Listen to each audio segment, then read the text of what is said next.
After the rain, they appear everywhere. Across sidewalks, garden paths, fresh soil. Most people barely notice them. Some step over them. Some move them aside. Others think they're just strange little worms with no purpose at all. But beneath your feet, an invisible world is constantly under construction, and one of its hardest workers has no eyes, no legs, no voice, only a soft body and an endless job. The earthworm has lived on our planet for more than 100 million years, long before cities, long before farms, long before humans ever planted their first garden. Every day, without making a sound, it slowly tunnels through the earth, one tiny movement at a time. At first, it doesn't seem important. After all, how much difference could one small worm really make? The answer is far more than most people imagine. Every tunnel an earthworm digs creates tiny pathways beneath the soil.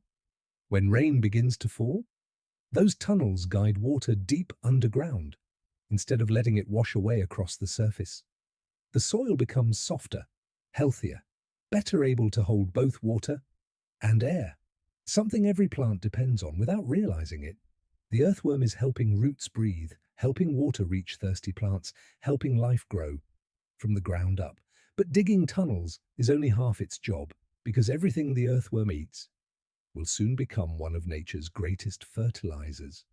And that's the secret most people never discover. Imagine your garden. At the end of autumn, leaves cover the ground. Old roots begin to decay. Tiny pieces of dead plants collect beneath the surface. To us, it looks like waste. But to an earthworm, it's dinner. Night after night, the earthworm slowly pulls fallen leaves into its burrow. It feeds on dead plants, tiny fungi, and other decaying organic matter. Nothing is wasted. Everything becomes part of nature's endless cycle. Inside its body, millions of helpful microbes work together to break down this material. What comes out is something gardeners around the world value more than most people realize. It's called worm castings, and despite the unusual name, they're one of the richest natural fertilizers found anywhere on Earth, packed with nutrients, beneficial bacteria, and organic matter. These castings help improve the soil around them. They make it easier for roots to absorb water, support healthy microbial life, and gradually improve soil structure over time. The earthworm never plants a single seed, yet almost every healthy plant benefits from the work it leaves behind. Scientists often call earthworms ecosystem engineers, not because they build with wood or stone, but because they quietly reshape the ground beneath our feet. Every tunnel, every meal, every casting helps create healthier soil for countless living things. Without earthworms, rainwater struggles to soak into hard ground. Plant roots grow less easily, and the rich underground world becomes far less active. One small animal supports an entire hidden community, but even these remarkable workers can't survive everywhere anymore. Modern landscapes are changing. Heavy pesticide use, compacted soil, and disappearing natural habitats are making life increasingly difficult for many earthworm species. And when the builders disappear, the entire underground city begins to change. Long before modern farming, long before machines turned the soil, nature had already invented its own gardeners, and they never stopped working. One of the first people to truly understand this was Charles Darwin. While most people remember him for the theory of evolution, few know that he spent more than 40 years studying earthworms. After decades of watching them, he reached an extraordinary conclusion.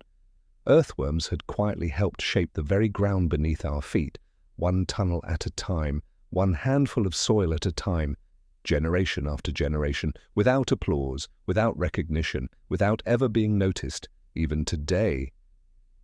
Scientists continue discovering how important they are. Healthy forests, thriving grasslands, and productive gardens all have one thing in common. Beneath the surface, earthworms are constantly at work, mixing nutrients, improving the soil, helping rainwater reach deep underground, creating tiny passageways where roots, fungi, And countless other living organisms can thrive together. They're not just living in the soil, they're helping build it, but their future depends on ours. When soil becomes polluted, when pesticides are overused, or when every patch of natural ground disappears beneath concrete, the earthworm loses the home it has spent millions of years perfecting. And when the earthworms disappear, the soil slowly loses one of its greatest caretakers. Sometimes, protecting nature doesn't begin in a distant rainforest or on a remote mountain. Sometimes, it begins beneath your own feet the next time you see an earthworm. Imagine you're walking through your garden after a spring rain. An earthworm slowly crosses the path. Yesterday, you might have ignored it or wondered why it was there. Today, you'll know something different. That tiny creature has spent its entire life building a world most people never even realize exists, a world where plants grow stronger, rainwater sinks deeper, and life quietly begins. The earthworm has no sharp teeth, no colorful feathers, no powerful roar. It doesn't fly through the sky or race across the land. Its work is slow, silent, almost invisible, yet every day it helps prepare the ground that feeds forests, supports wildlife, and grows the food that reaches our tables. Perhaps the greatest builders in nature are the ones we never see. Every garden, every forest, every handful of living soil holds a story waiting to be discovered. Here at Yafa Wisdom, we uncover the hidden lives of the animals, birds, and insects we see every day, revealing the extraordinary science and remarkable stories behind the creatures most people overlook. If this video changed the way you see earthworms, subscribe and join us every week as we explore another secret from the natural world. Until next time, stay curious, because sometimes the smallest creatures build the biggest worlds.